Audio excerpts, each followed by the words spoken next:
Some roads are empty for a reason. 3 drivers learned that the hard way. Their stories begin like yours. A late start, a quiet highway, a thought that nothing bad ever happens to me. Story 1. The man waiting in the ditch. Evan left his friend's farmhouse after midnight. The air was cold and wet, and his headlights pushed thin tunnels through the fog. The rural highway felt abandoned, the kind of silence that makes you turn down the radio because even music sounds like an intruder. His phone showed no signal for the last 30 miles, and the last porch light he passed felt like a memory already fading behind him. He watched the centerline rise and fall under his hood, a heartbeat in paint, steady, hypnotic, and a little too soothing for a tired brain. Then he saw the shape in the ditch, a dark mound that did not belong, set low against the gravel shoulder like a forgotten bundle. At first he thought deer, then he thought trash bags. Then he realized the shape had knees, and the knees were pulled to a chest. Evan tapped the brakes. The car drifted. His hazard lights began to click, and he rolled to a stop a few car lengths past the figure. He stepped out into air that smelled like wet leaves and gasoline. The sound of the engine ticking as it cooled felt almost friendly. "Hey, are you all right?" he called, and his voice vanished into the fog as if swallowed by a wall inches from his face. The figure lifted its head so fast it snapped, and Evan saw eyes shine with that dull animal sheen that headlights love. The man pushed his feet in one stiff motion, like a puppeteer had pulled the string too tight and then let it go. He began walking toward Evan, not a run, not a limp, a broken march, every joint a half beat behind the rest of his body. Evan backed up. His heel slid on the gravel, and his shoulder found the doorframe, metal cold as ice against his jacket. "Do you need help?" he asked, and the man's mouth stretched into a smile that had no warmth, only teeth and breath. There was blood at the corner of the man's lips, dark and tacky, shining in a way that made Evan think of oil on water. The man raised one hand and pressed it to the glass as Evan fell into the seat. The slap echoed inside the cabin like a gunshot. Fingers spread against the window, 5 pale branches, and each fingertip left a wet crescent that dragged down as the hand slid. The grin never changed, the eyes never blinked, and the breath fogged the glass in fast bursts that smudged and then cleared. Evan's key turned. The engine roared. The headlights lifted the fog like a stage curtain, and he stomped the accelerator. Gravel spit from the rear tires, the car fishtailed, and the man shrank back into the white as if the night were pulling him away. Evan did not slow, not for the curve that usually demanded respect, not for the deer crossing sign that always felt advisory. In the mirror, he caught the ditch, then the fence posts, then nothing but the long ribbon of white that ate everything behind him.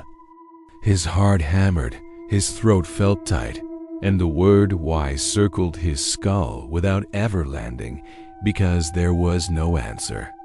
He made the town limits and pulled under the safety of a gas station canopy, the fluorescent lights buzzing like hornets above his roof. Inside the small attached store, the night clerk watched him with a look that said, "You are not the first to arrive shaking at 2 a.m. Evan asked for the sheriff, and the clerk lifted the phone, and his fingers moved with the comfort of repetition and routine. When the deputy arrived, he listened without a smile and without surprise, and he asked 2 questions that felt older than the town. "Did he speak?" the deputy asked, and Evan said no, only breath. and the deputy nodded like that was the only right answer. Did he try the door handle? The deputy asked, and Evan remembered the hand on glass, and he said no, only the slap and the slide. The deputy sighed. The sound a tired thing, and he wrote down the mile marker, and he said he would take a look when the fog thinned. He added, almost as a kindness, that sometimes people staged accidents to lure drivers, and sometimes people were not people at all. The clerk set a paper cup of coffee on the counter and did not charge him, and Evan held it with both hands because they would not stop shaking. The next afternoon, Evan drove back in daylight because daylight makes liars of fear, and the ditch looked like every other ditch on earth. He saw flattened grass where someone had sat. He saw boot prints in the wet earth, and he saw the smear of something dark on a stone. A county truck was parked under a cottonwood, and the deputy from last night was talking to an older man in a reflective vest. The older man kept pointing at the ground and shaking his head, not angry, not confused, only resigned, like a farmer after hail. Evan rolled down his window and asked if they found anyone, and the deputy said no, then added that they almost never did. He asked what that meant, and the older man answered for the deputy, his voice flat, his gaze fixed somewhere behind Evan's eyes. Highway 32 has a man who waits in the ditch when the fog is thick, and if you stop he walks, and if you stay he climbs, the man said.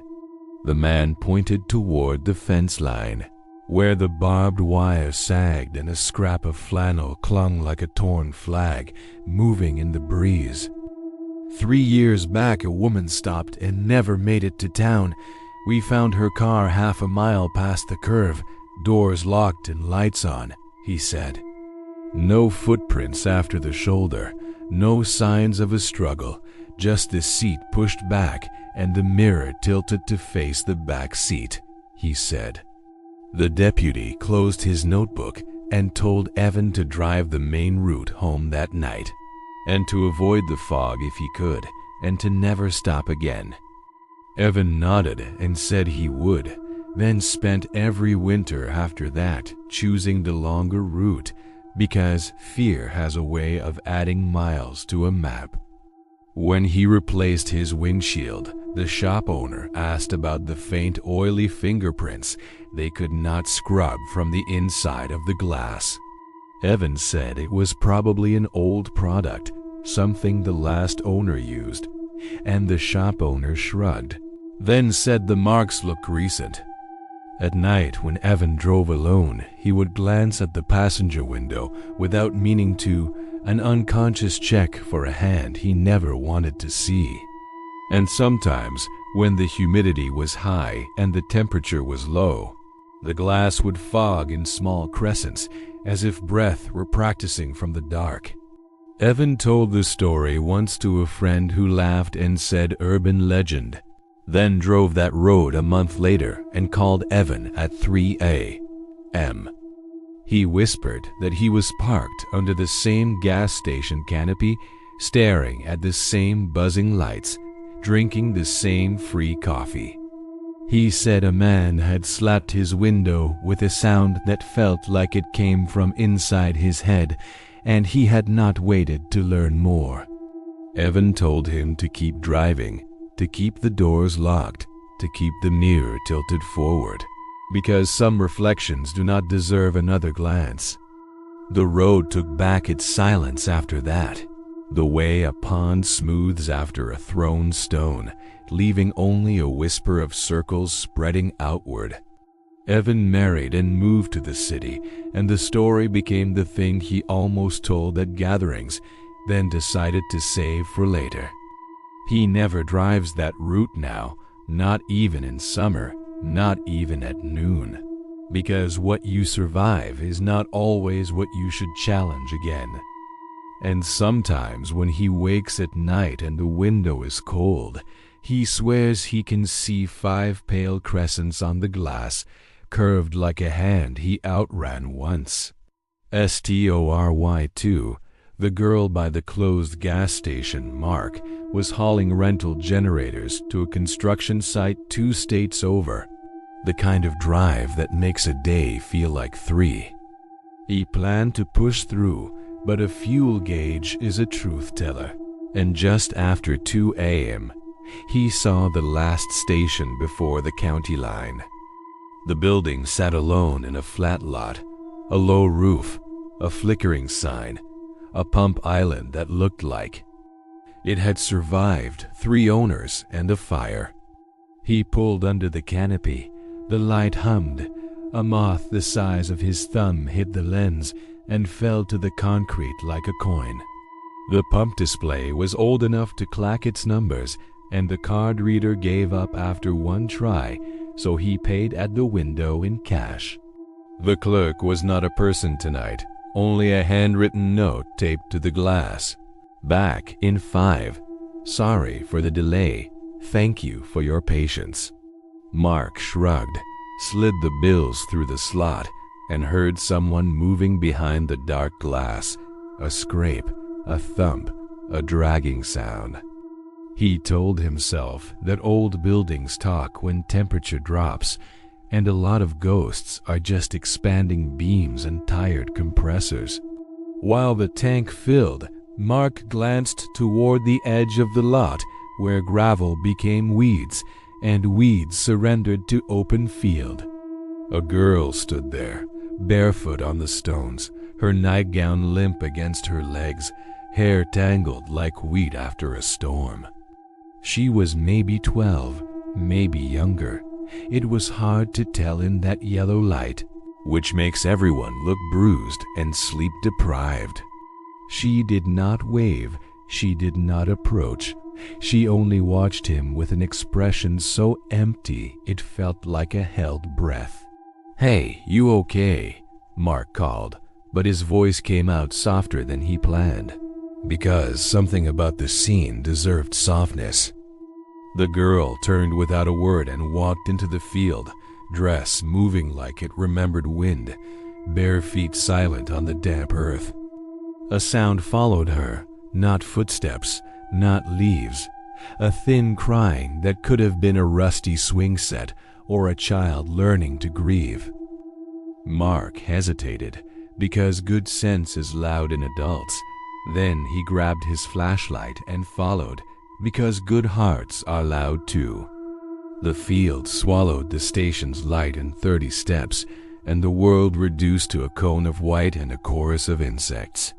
The crying grew clearer, and he realized it had no shape, no inhale, no exhale, only one long thin thread that never needed air.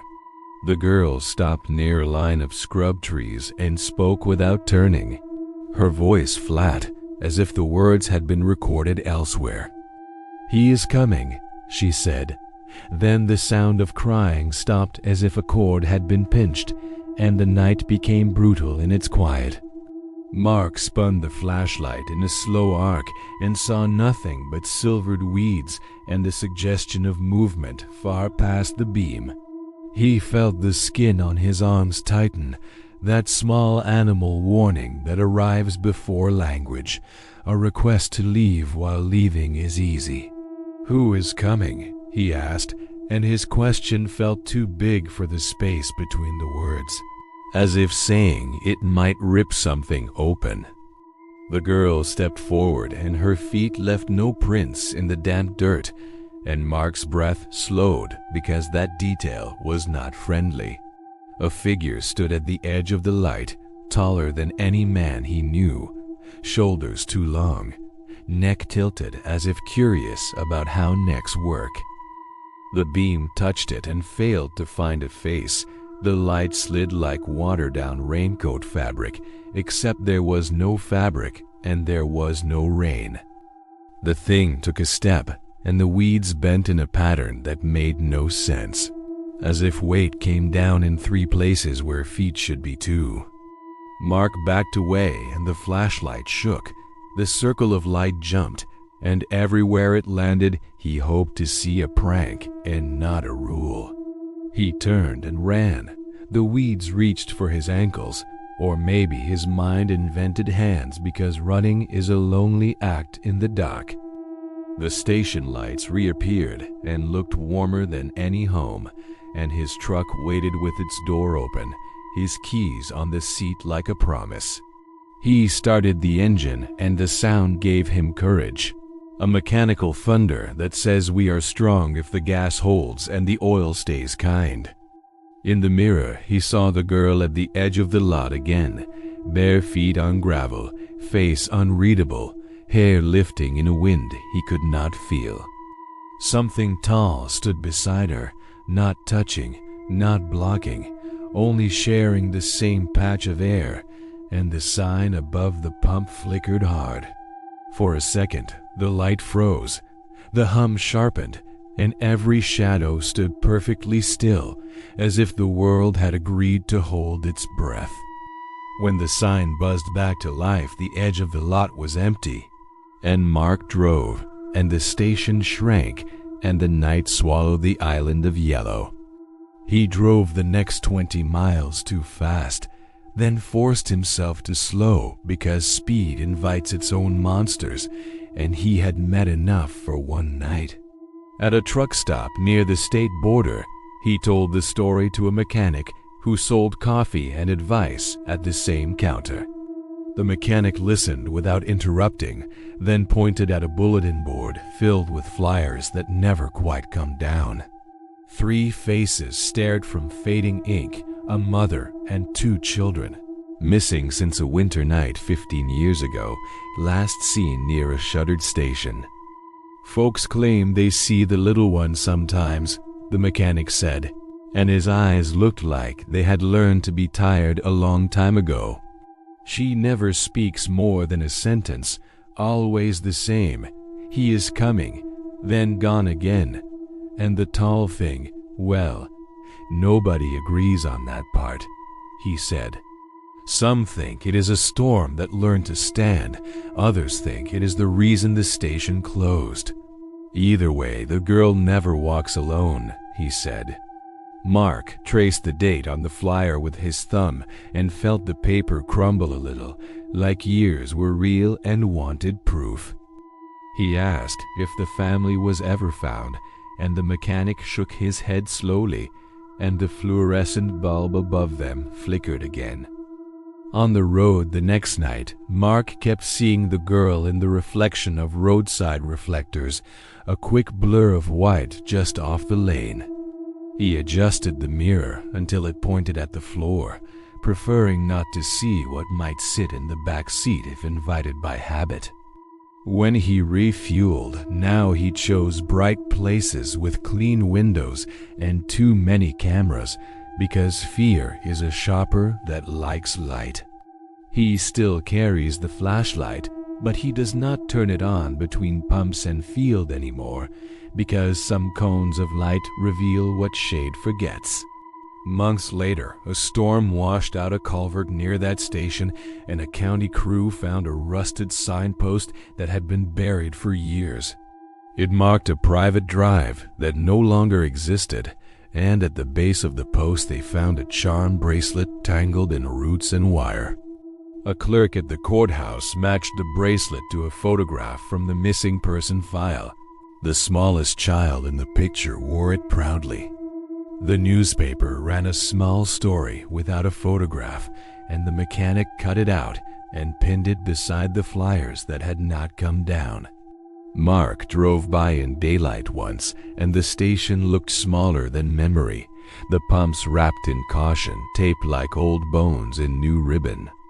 A bird nested in the letter O of the cracked sign, and the lot was empty except for tire tracks that led to the field and then stopped. He told himself those tracks were his, then saw they were not. They were wider and deeper and fresher than he wanted them to be. He left before the wind could organize into words, because sometimes it tries, and sometimes it succeeds, and sometimes you listen longer than is safe.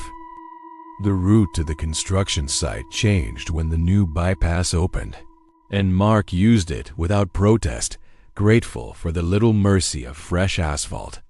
Still, when fog lifts off fields at night and the shoulders blur into nothing, he keeps his speed low and his eyes high and his hands steady.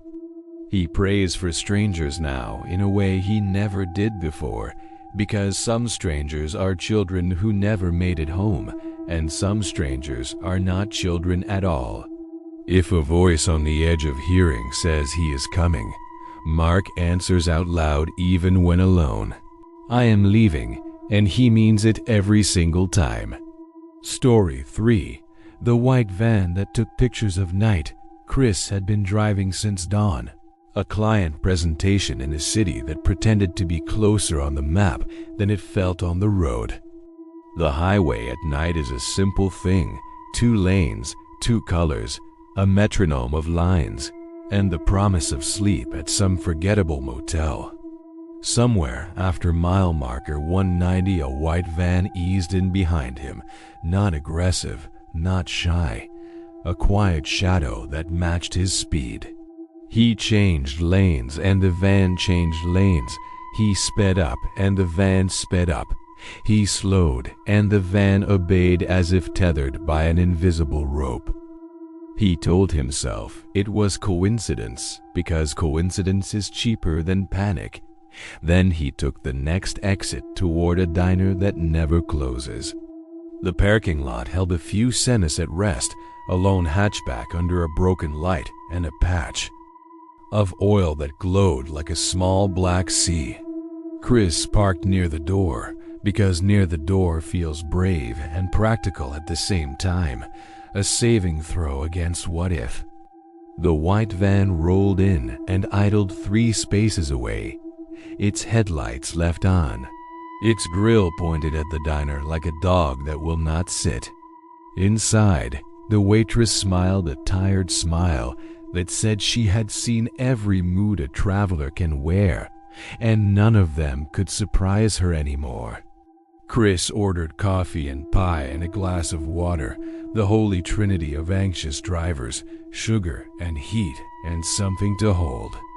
From the booth, he could see the van through the window, light haloed in the glass, a bright rectangle in a dark world that refused to blink.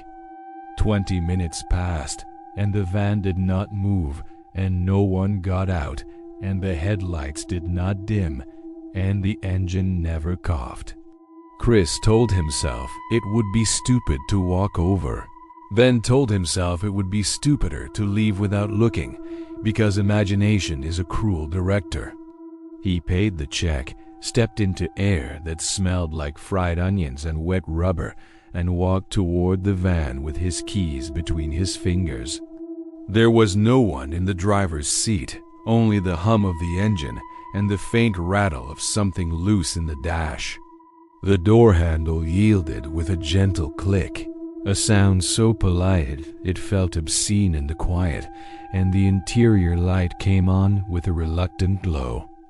The cabin was empty, the rear doors were locked, and the front passenger seat was piled with Polaroid photos strapped by a rubber band. Chris lifted the stack, and the top image stared back at him, a long strip of highway at night with nothing in the lane and everything in the dark. He flipped to the next photo and saw the same highway, same angle, same empty center, and at the edge of the frame, a pale smear that could have been fog. The third photo showed the smear closer and taller, and the fourth showed it sharper.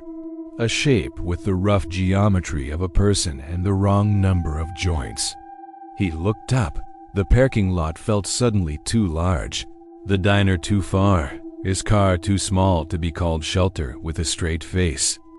He put the photos back as if returning something sacred he did not understand, then closed the van door and listened to the latch find home. The engine idled, and the headlights stared, and the Polaroids waited for whoever took them, and Chris realized he did not want to meet that photographer.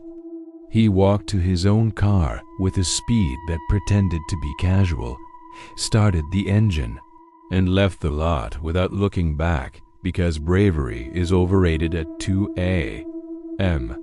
On the highway, the van fell in behind him again. Not immediately, not dramatically, simply there when the road straightened and the mile markers resumed.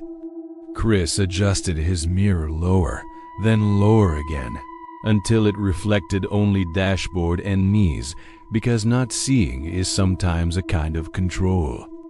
He took the next exit toward a motel whose sign promised vacancies and fresh coffee, a combination he had learned to distrust and still want.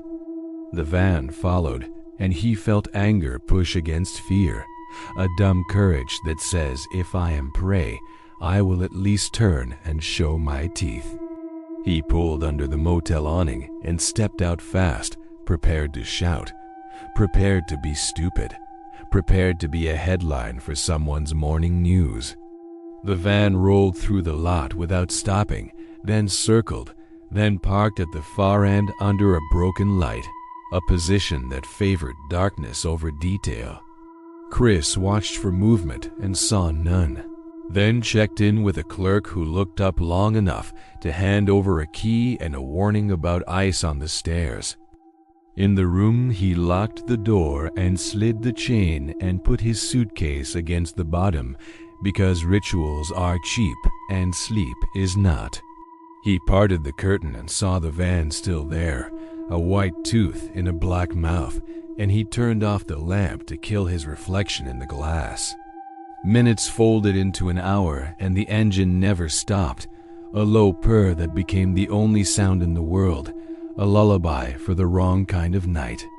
At 3, he saw movement, not from the van, but from the far edge of the lot where the asphalt failed and the weeds began their slow conquest. A figure crossed the boundary like a shadow stands up, tall and straight and jointed in ways that forgot how people work. It walked toward the van and the air around it looked thicker, like heat above a grill. Except the night was cold and everyone could see their breath. The van's headlights brightened as if reacting to a closer subject, and for a second, Chris thought he heard the whir of a motorized camera winding itself.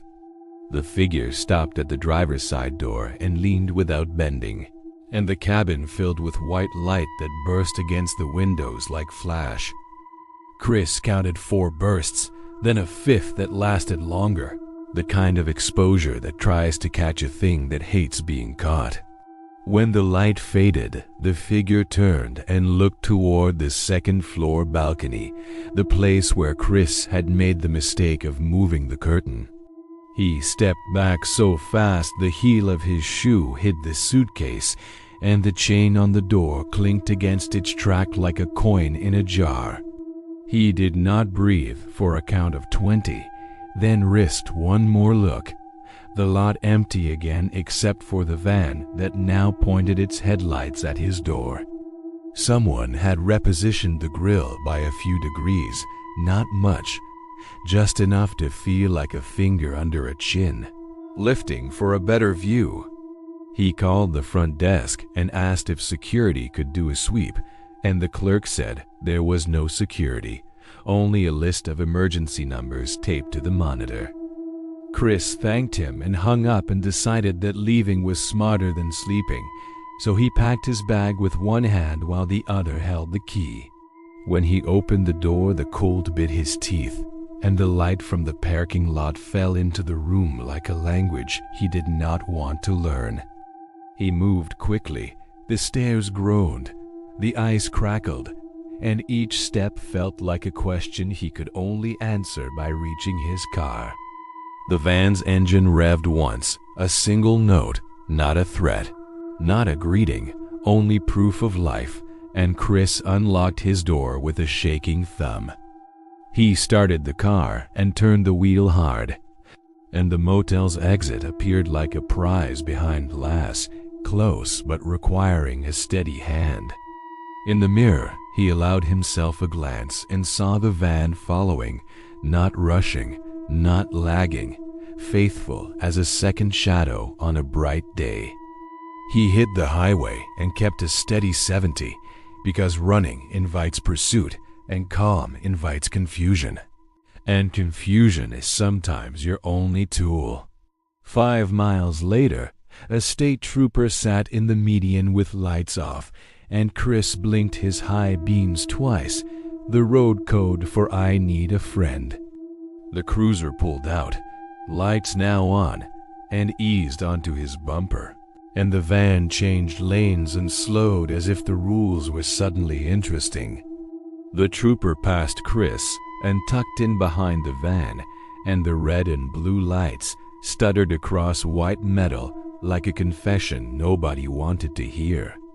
The van signaled, pulled to the shoulder, and stopped, and Chris kept going because bravery had an expiration date and he had spent his card.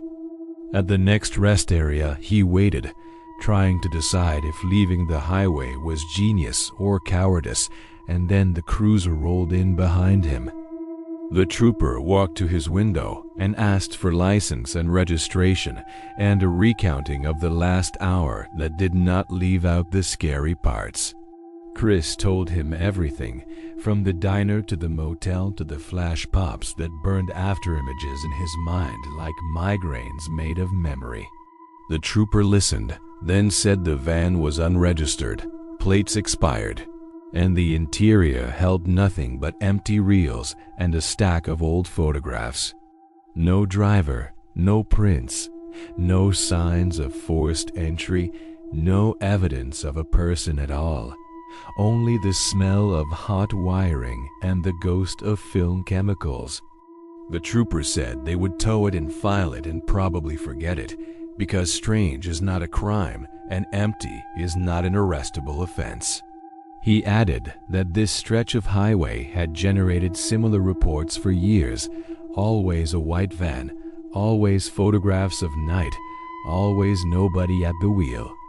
Sometimes the van followed, sometimes it led, sometimes it parked on an overpass and watched the red light stream below like blood in a vein. Chris asked if anyone had ever been hurt, and the trooper said not that they could prove, though people sometimes changed routes and sometimes changed jobs.